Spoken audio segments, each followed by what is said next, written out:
नमस्कार दोस्तों, आप सभी का स्वागत है मेरे हॉरर यूट्यूब चैनल पर।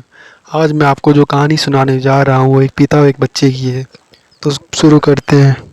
यह कहानी इकबाल की। एक 16 साल का बच्चा जो अपने अब्बू के साथ एक छोटे से गांव में रहता था। इकबाल के पिता बीमार थे, इसलिए इकबाल को ही काम करके घर चलाना पड़ता था। एक दिन अचानक उसके अब्बू की तबीयत कुछ ज़्यादा खराब हो गई और उसकी अब्बू का देहांत हो गया। इकबाल की मदद करने वाला कोई नहीं था, इसलिए इकबाल खुद अपने अब्बू की कब्रिस्तान ले गया। वो अकेला सब कुछ कर रहा था। कब्र खोदते खोदते कब दोपहर से शाम और शाम से रात हो गया, उसे कुछ पता नहीं चला। जब वह अपने अब्बू को दफनाने कब्रिस्तान की गेट की तरफ बढ़ रहा था, तब काफ़ी रात हो चुकी थी। हवा तेज चलने लगा था। अचानक इकबाल को किसी ने पीछे से आवाज़ दिया, "ईकू।" जब उसने पीछे मुड़कर देखा तो कोई नज़र नहीं आया। सिर्फ इकबाल के अब्बू उसे ईकू कहकर बुलाते थे, इसलिए इकबाल ने सोचा शायद उसके अब्बू उसे पुकार रहे हैं। पर जब इकबाल ने ज़ोर ज़ोर से अब्बू अब्बू कहकर पुकारना शुरू किया, फिर भी कोई जवाब नहीं आया। तब वह डर गया और जल्दी जल्दी गेट की ओर बढ़ने लगा। लेकिन जैसे ही इकबाल गेट की नज़दीक पहुंचा, अचानक गेट बंद हो गया। वह एकदम से घबरा गया। कब्रिस्तान की दीवारें और गेट इतनी ऊंची थी कि वह उसे किसी भी तरह पार नहीं कर सकता था।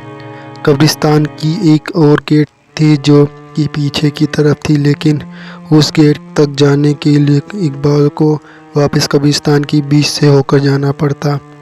किसी तरह हिम्मत जुटाकर उसने दूसरे गेट तक का फैसला किया।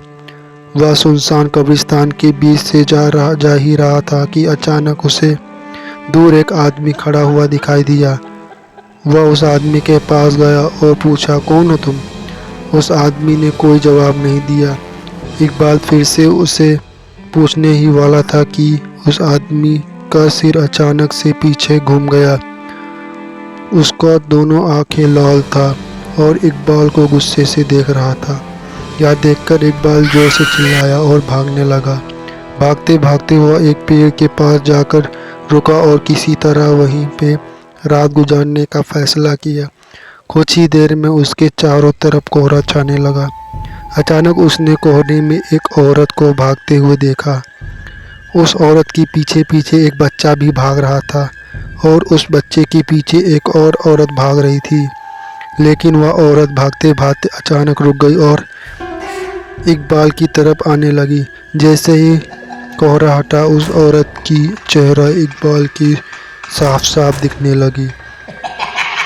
उस औरत को देखकर इकबाल के रोंगटे खड़े हो गए, मानो जैसे कि वह औरत सालों से उस कब्रिस्तान में दफन हो। वह औरत इकबाल के करीब आ रही थी और इकबाल धीरे धीरे पीछे हट रहा था। अचानक इकबाल का पैर फिसला और वह एक कब्र में जाकर गिरा। कब्र इतना गहरा था कि वह वहां से निकल भी नहीं पा रहा था। उसे लगा कि कोई उसे जमीन के अंदर खींच रहा है।